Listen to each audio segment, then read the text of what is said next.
Nah, ini baru jalan-jalan melihat Pulau Samosir dengan badak. Aduh, ini baru namanya jalan-jalan nih. Nggak ada itu liputan naik motor, gerasa gerusu, kepanasan, kehujanan. Cak, Lo baru sekali ke sini. ini baru namanya jalan-jalan ya. Nah, Ini baru nih lo Samosir nih ya. Bukan investasi bodong ini gua dibohongin nih. Ini ini baru lo nih. bayangin kan kemarin lo bilang Raja Ampat ya. Iya, Ya, mohon maaf ya. Kita kenapa? coba dulu aja. Oke. Ya, mirip-mirip. Ini Ya, ya mirip-mirip ya. Ada ijo-ijonya, ada biru-birunya, mirip Raja Ampat ini. harus seneng-seneng dulu lah. Ya, ya, ya, ya. Gini dong, baru ini liputan, semangat kita jadinya.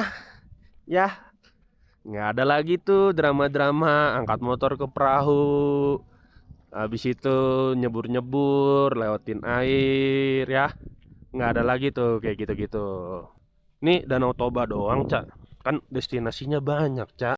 Ini Danau Toba ini menjadi satu dari 3 destinasi wisata super premium. Apa itu? Bali Baru. Nah, dari 10 Bali baru, 3 diantaranya yang super premium itu di Danau Toba ini. Oh, kenapa? Makanya Kenapa dibikin, tuh? ya ada banyak cerita panjangnya itu sebenarnya. Kita juga pernah nulis soal itu. Tapi makanya di sini ada namanya Badan Otorita Oh, Pengelola Danau Toba. oh, apa dia fungsinya tuh, voksinya? Dia pengelola Danau Toba. Enggak, untuk mengelola pariwisata. Lah kan udah ada bupati, Cak. Emang dinas-dinas pariwisatanya kan ada. Ada, tapi kita ini jangan ngomongin Danau Toba, Bil. Nah, Sebenarnya kenapa? itu kan 2016 tuh, Iya, Presiden Jokowi iya. bikin badan otorita pengelola Danau Toba dengan harapan wisata maju di sini. Mm-mm. Ya kalau dari statistik sih kunjungan wisatawan mancanegara di sini itu sebelum Covid pun stuck masih di 250-an ribu per tahun. Ini udah ngeliat bule gue dari tadi. Eh, kita lah biru bolehnya. Terus Nah, terus. tapi itulah uniknya Apa tuh? pemerintah kita itu suka bikin badan otorita. Nah ini yang terbaru sebenarnya. Mm-mm. Sumatera Utara ini ada 2 warisan Presiden Jokowi dalam bentuk badan otorita Apa itu? yang nggak banyak diketahui itu tentang Badan Otorita Pengelola Food Estate Sumatera Utara. Aduh, emang di awal nih pas ngajak beliin tiket pesawat emang aduh, jangan mudah terharu, itu yang gue pelajarin. Wisata dan Nggak, gue udah trust isu ya sama kata-kata food estate, gue udah trust isu. Kemarin tapi ini penting. Karena lu kan kemarin datang ke Merauke kan. iya, bukan datang lagi tuh, udah hampir menetap, Cak. Itu bukan cuma datang, Cak, hampir menetap. Nah, di sini nanti lu akan wisata food estate. Jagung, Kan jagung. kalau kemarin kan baru mau dibangun. Kalau ini sudah dibangun, ya kita Apa? hasilnya Apa yang mau dilihat? itulah nggak tahu nanti kita lihat itu Nih, gimana serius. kemarin kan banyak yang bilang itu food estate nggak bisa diselesai dalam semalam, nggak bisa dalam sehari, harus Ya, ditunggu. ini udah 3 tahun, Cuk. Oh Makanya, gitu. makanya kita datang ke sini, wisata kita. Berarti komentar-komentar food estate nggak bisa dikerjakan dalam waktu cepat itu udah terpatahkan tuh. Ya, belum tahu, kita Oh belum belum tahu. pergi ke sana, makanya Kan gagal. masih tertarik kan pergi ke tempat food estate. Aduh, jagung dibohongin lagi gua. Tapi ini medannya aman kan? Ini Medan. Iya. Medan suasana. Oh iya. Maksudnya ini jalanannya nggak kayak kemarin kan? Nah, jalanannya. Oke, berarti bisa naik mobil. Nah, Nah, apa? kita lihat. Aduh, Cak ini dingin, Cak. Ini dataran tinggi, Cak. Ini dingin, Cak. Naik mobil paling bener. Itu lah. Besok aja lah. Ntar Aduh. ke sana. Kita ke tempat lokasinya. Yaudah dah, mobil ya. Naik mobil. Kita nih. Apa Itulah, ada apa? rodanya pokoknya. Ada. Aduh, gerobak somai juga ada rodanya, Cak. Aduh, jagung. Kami pergi ke Sumatera Utara untuk menengok lahan food estate yang dibangun 4 tahun lalu, zaman Presiden Joko Widodo. Pembangunan ladang hortikultura di sini sudah dimulai bersamaan dengan proyek food estate di Gunung Mas, Kalimantan Tengah. Yang ditanam singkong, tumbuhnya jagung polybag. Bersamaan juga dengan cetak sawah di Kabupaten Kapuas dan Pulang Pisau, yang sebagian lahannya malah jadi kebun sawit. Nah, Oktober lalu, 2 hari sebelum lengser, Jokowi membentuk Badan Otorita Food Estate Sumatera Utara. Food estate di Tanah Batak akan diperluas sampai 15.000 hektar di 4 kabupaten. Sebagian dari kawasan hutan seluas separuh Jakarta yang terancam perluasan food estate di Sumatera Utara. Laporan lengkap liputan ini bisa dibaca di majalah Tempo dan kanal online Tempo. Cok, apa itu diapakan dulu ya kan, biar nggak apa-apa kali. Selamat siang. Selamat siang Sumatera Utara.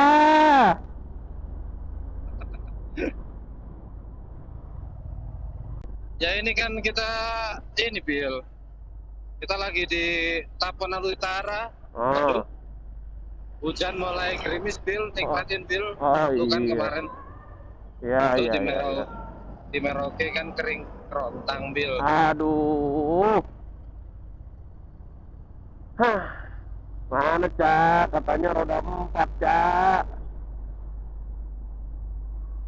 Lu roda lu berapa? 2. Nah, gua 22, 4 lah cukup lah kita. Ya. Nggak gitu mikirnya.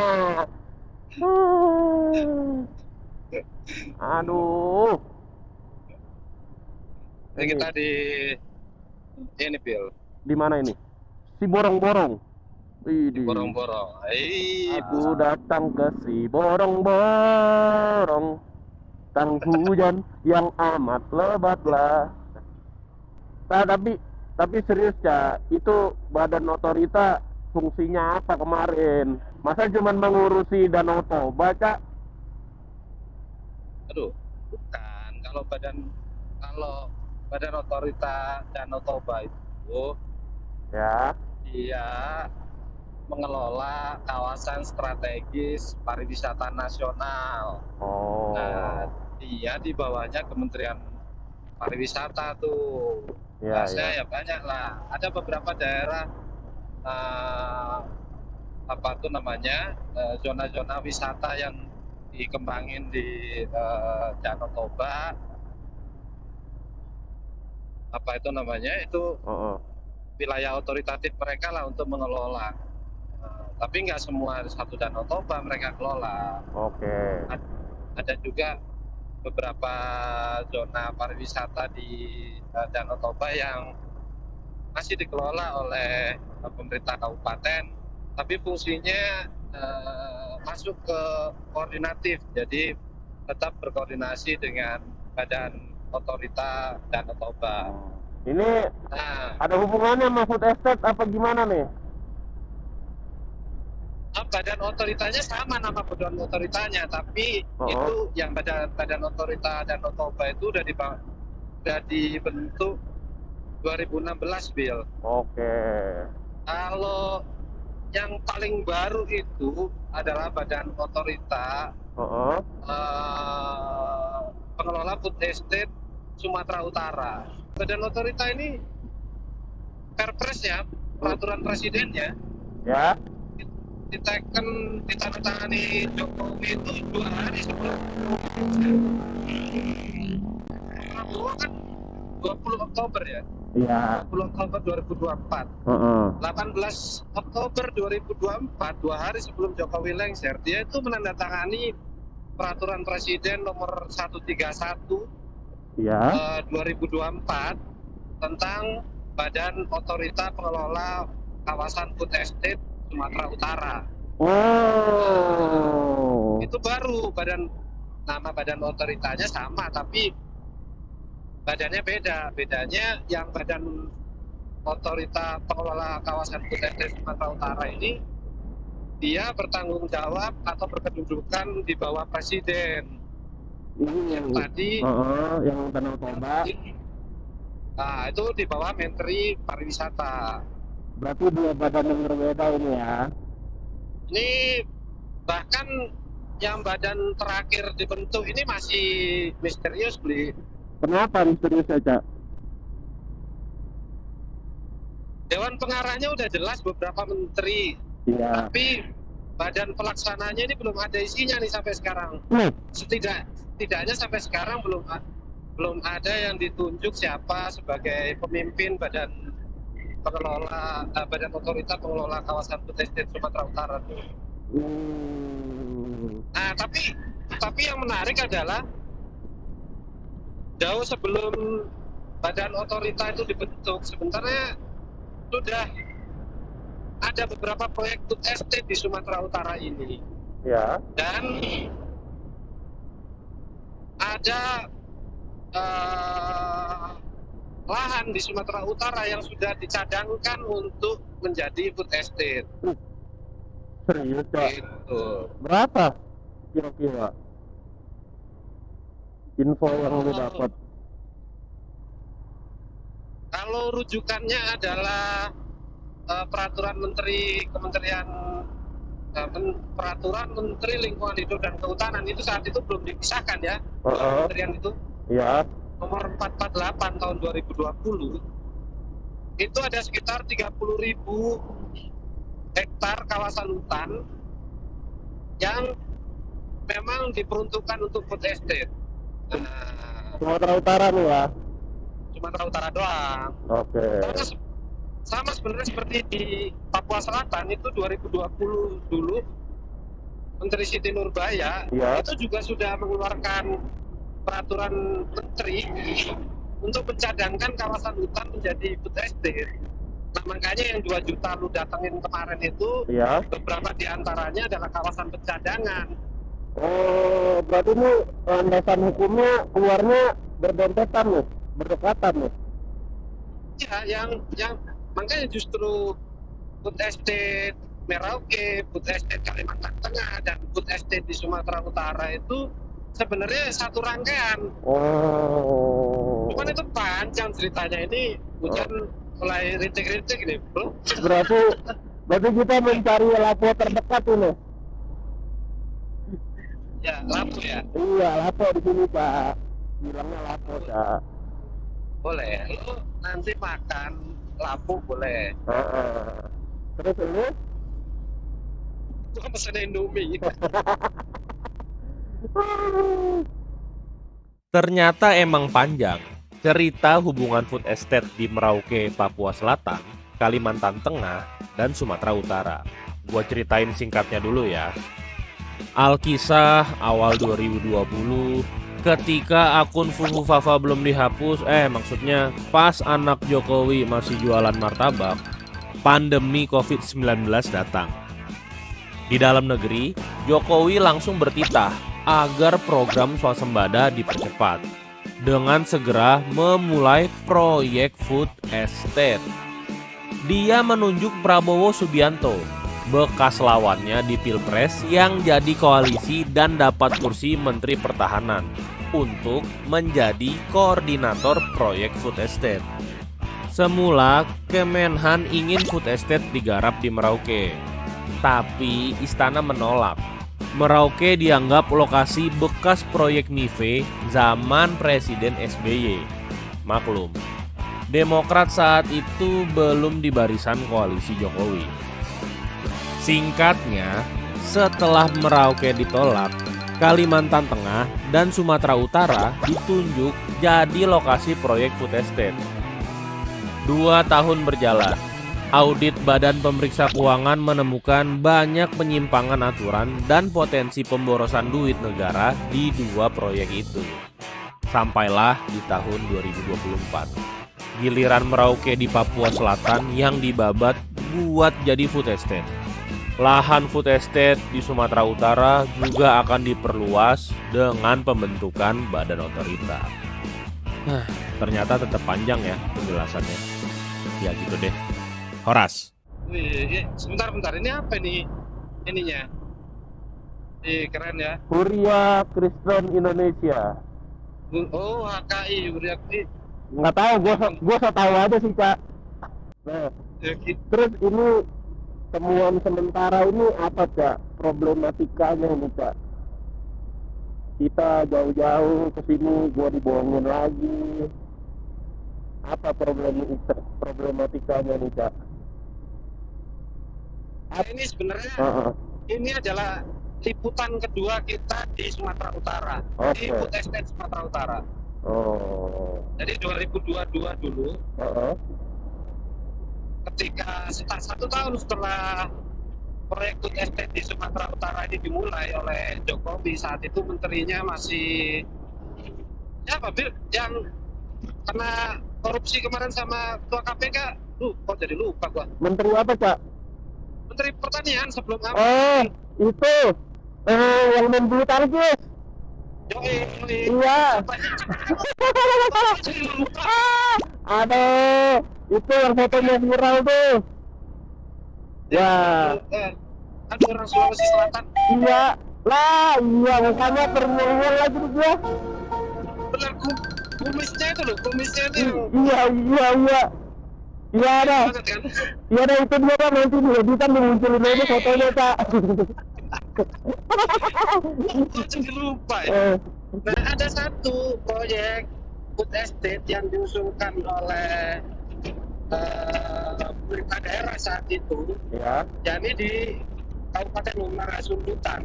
Heeh. Pembangunan food estate, tapi bukan nanam padi, nanam hortikultura. Oh, Di situ ada bawang, macam-macam lah. iya. Di desa Ria-Ria Kabupaten Muara Sundutan. Berarti ini kita mau ke sana nih. Nah, kita mau ke sana. Sebenarnya 2022, setahun setelah proyek itu dibangun oleh Jokowi, Ya. kita udah datang ke desa Ria-Ria dan kita bisa menyaksikan saat itu, bahkan sekitar setahun setelah proyek itu dimulai, food estate di sana terbengkalai. Padahal pemerintah saat itu sudah bangun infrastruktur, bangun umbung-umbung, bangun rumah untuk pembibitan, menanam hasil panen. Tapi saat itu wartawan Tempo yang kami kirim namanya Sahatu, wartawan dari Medan. Nah, itu kita menurunkan laporan judulnya Ria-Ria ditinggalkan Jakarta. Ngeri. Karena Jakarta datang dengan proyek food estate, kemudian ditinggalin tuh masyarakatnya di sana, proyeknya nggak jalan, padahal masyarakat sudah berganti mereka yang biasa menanam andaliman, menanam padi juga, mereka semacam karena ada program food estate itu beralih menjadi menanam tanaman-tanaman hortikultura. Nah, itu infrastrukturnya waktu kami datang 2022, wah terbengkalai banget, Bill. Itu rumah bibit itu saat itu ada itu foto-fotonya di Tempo. Atapnya itu, sengnya itu udah pada rontok semua. Embungnya juga kosong. Oh, katanya Ada fasilitasnya udah datang. cuma hidup kalau ada yang datang doang. Itu gimana tuh, Cak? Nah, kemarin makanya kita datang lagi ke sini Ya. Karena kita cari info lagi nih di lapangan. Gimana ini sudah 3 tahun food estate di Umbang Asundutan. Oh. Kayak mana? Gak mananya ini asik. Udah kena air Danau Toba, logatnya udah mulai Batak ya Cak. Lu kali. Kami dapat informasi di lapangan fungsi bang itu fasilitasnya fungsi semua. Oh ya fungsi bagus dong. Fungsi kalau ada pejabat datang. Iya. Makanya ini kita pergi ke Umbang Asundutan. Satu, ria atau food estate di Sumatera Utara ini bagian dari proyek food estate yang besar yang dibangun, sampai puncak, boy.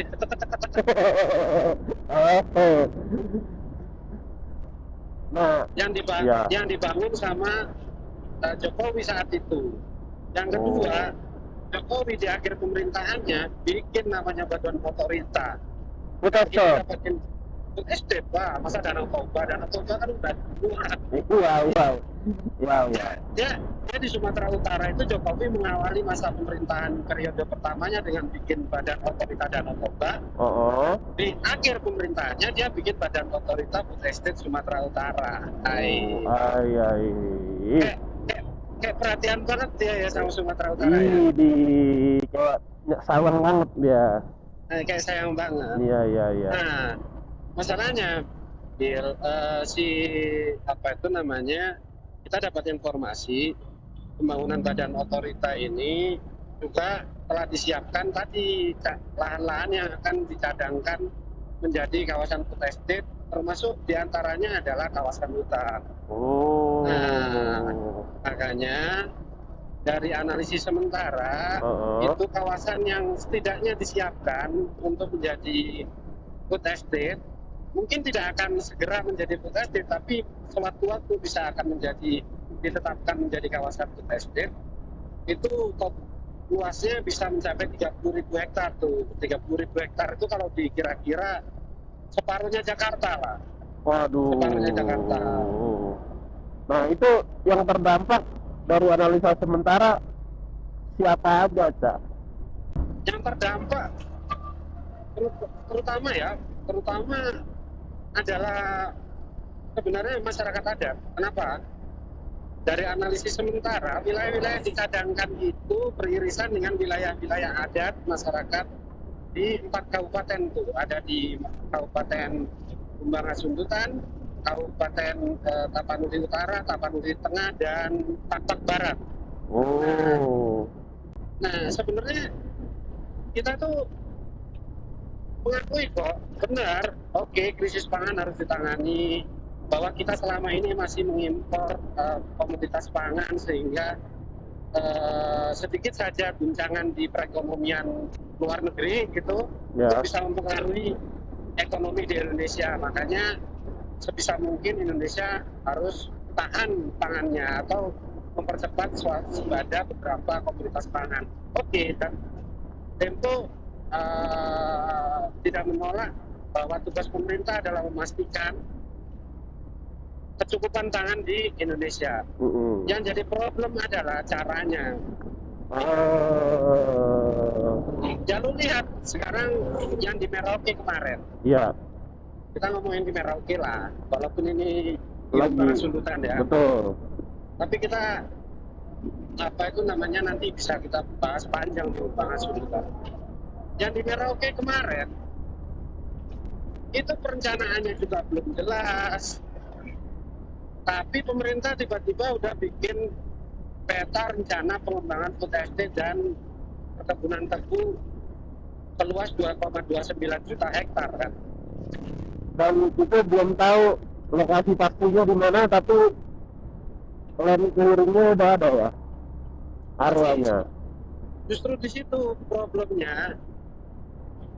Program food estate itu selalu datang dari Jakarta, pakai peta, jebret gitu, dianggap aja itu tanah kosong, sedangkan negara ini belum mengembalikan atau belum menjamin hak-hak masyarakat adat di lokasi tersebut. Itu persoalan pertama. Itu persoalan pertama. Yang Ya. kedua adalah di beberapa proyek food estate, pemerintah itu memaksakan komoditas yang tidak sesuai dengan kondisi alam maupun kearifan lokal. Atau masyarakat biasa nanam apa sih Iya, iya, iya. di wilayah itu, dipaksain aja ya, kayak di Umbala Sumbutan ini di Ria-Ria. Iya. Nah, ini kita nanti cek lagi ya, tapi 2022 itu sudah ada sekitar 200-an lebih hektar lahan pertanian masyarakat yang mereka sudah biasa nanam andaliman, mereka juga sudah bercocok tanam padi. Ya. Meskipun itu padinya kebanyakan adalah sawah-sawah pada hujan ya. Oke. Itu food estate datang, masyarakat disuruh ganti nanam bawang merah Brebes. Wah. Berarti kasusnya sama kayak di Merauke ya, Cak? Udah biasa sagu, suruh nanam padi gitu. Ya mirip-mirip begitulah, itulah makanya perencanaan sebenarnya problem besarnya. Nah, kemudian kalaupun oke lah, pemerintah kemudian mengoptimalkan komoditas pangan yang memang dibutuhkan di Indonesia gitu ya. Ya, ya. Pemerintah memberikan bantuan kepada petani gitu ya. Tapi pada pelaksanaannya bimbingan, support subsidi benih maupun bibit ya, bibit maupun pupuk itu sementara saja. Dan yang berikutnya, dimensi ketiga adalah pengembangan food estate ini kan, pemerintah itu selalu berbasis skala besar. Iya. Skala besar itu artinya dia berharap agar ada investor yang mau ikut gotong royong tuh, food estate. Nah,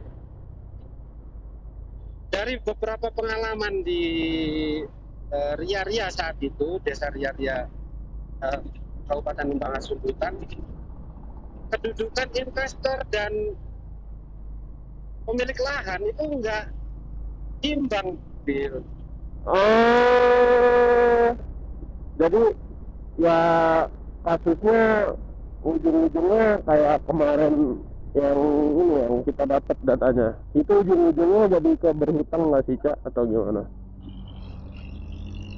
Nah, itu info yang perlu nanti kita buktikan untuk soal itu. Tapi yang nggak imbang ini pertama begini, masyarakat ini pemilik lahan nih, kebetulan di Ria-Ria itu. Iya.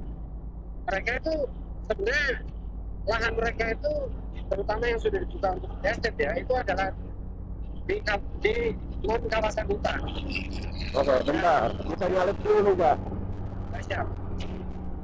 Oke. Nah, ketika food estate itu dijalankan di sana, pemerintah langsung memberikan sertifikasi itu lahan kepada masyarakat di desa Ria-Ria. Masing-masing dapat sertifikat gitu ya. Iya, iya. Nah, tapi siapa itu namanya, lahan ini kemudian si investor atau off-taker, perusahaan yang akan ngambil hasil penanaman di food estate itu modelnya ada beberapa skema, terutama bentuknya bagi hasil tuh. Oke. Nah, akhirnya ada yang sewa lahan ya, dan lain-lain lah. Karena mereka percaya gitu ya sama konsep itu ya, bakal dapat untung lah. Ya sebenarnya kalau percaya nggak percaya ini kan masalahnya, pemerintah datang, kedudukan masyarakat ketika pemerintah datang itu bagaimana sih, Bill ya? Apalagi food estate ini program proyek strategis nasional. Ya. Secara fundamental tuh harusnya bagus tuh. Bukan hanya itu, ini kalau udah jadi proyek, judulnya proyek strategis nasional, Bill. Itu semua perangkat negara dikerahkan untuk memastikan nggak ada halangan tuh, Bill. Jadi ya lu tahu kan perangkat negara yang gua maksud itu kayak gimana. Ya. Nah, jadi kedudukan masyarakat ya ketika berhadapan dengan pemerintah dan perangkat negara semacam itu ya pada akhirnya mau nggak mau mereka menjalankan itu. Nah, yang jadi problem pada akhirnya ketika 2022 kita datang saat itu, Iya. itu masyarakat itu mereka lahan mereka disuruh nanam tanaman yang mereka nggak tahu cara nanamnya. Akhirnya mereka cuma jadi pekerja harian aja di situ. Padahal mereka itu pemilik tanah tuh. Padahal mereka tuan tanah ya. Oke. Bayang nggak di Merauke itu yang masyarakat belum punya banyak sertifikat, terus kemudian dijeblokin peta segede gambreng gitu dari Jakarta. Iya. Gimana hak mereka itu? Benar. Nah, yang berikutnya adalah saat itu kita sudah dapat informasi bahwa ketika Ria udah mulai ditinggalkan Jakarta, asik. Ria, iya. Maksudnya proyek food estate itu mulai nggak diperhatikan oleh Jakarta. Program-program pemerintah di sana itu mulai berhenti tuh. Nah, akhirnya masyarakat kan sudah kadung ini ganti tanaman, buka lahannya, ya kan? Benar. Mereka akhirnya mau nggak mau harus dapat modal baru tuh untuk ngembangin lahan tersebut. Karena bantuan dari pemerintah udah nggak jalan lagi ya. Termasuk diantaranya. Itu saat itu kita dapat informasi begitu. Oke. Mereka akhirnya sertifikat-sertifikat yang diberikan oleh Jokowi saat itu sudah mulai tuh beberapa masyarakat itu nyekolahin tuh sertifikat, disekolahin bro. Waduh. Itu di 3D. Iya. Ada yang digade, ada yang dijadikan agunan buat pinjaman ke bank. Iya. Jadi informasi terbaru yang tadi lu sebutin soal utang tadi, kita dapat informasi terbaru beberapa lahan masyarakat di Kampung Ria itu bahkan sekarang sudah ada yang disita oleh bank. Wah, karena mereka nggak sanggup bayar. Karena mereka nggak sanggup, yang udah macet. Iya. Jadi udah mereka ketimpa sama proyek food estate, sekarang mereka ketimpa lahannya terancam diambil sama bank karena nggak bisa bayar. Nah, itu yang nanti kita coba cek ya di lapangan. Oke. Seberapa parah kondisinya. Tapi itu yang sudah dibangun oleh Jokowi. Nah, ini ada rencana pembangunan food estate yang dalam Perpres 131 itu tidaknya akan dikembangkan sekitar 15.000 hektar di 4 kabupaten. Sundutan, Batak Barat, Tapanuli Utara dan Tapanuli Tengah. Nah, ini berarti tempat-tempat yang akan kita sambangi nanti. Lu masih semangat enggak? Ini kalau naik 4 roda, gua mah kemana aja gua jabanin, Kak. Enak sih ngobrol sambil angin sepoi-sepoi.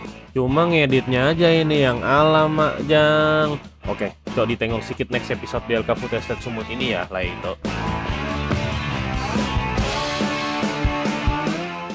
Ini kayak rawan longsor gini aja. Hah? Ini rawan longsor. Itu baru dibilangin tuh ada longsor di depan. Ini kayak uji nyali, Cak. Enggak, ini programnya kayak program uji nyali masuk ke rumah kosong. Ini 2020 nih, Cak. Ini pakai anggaran negara, cuy.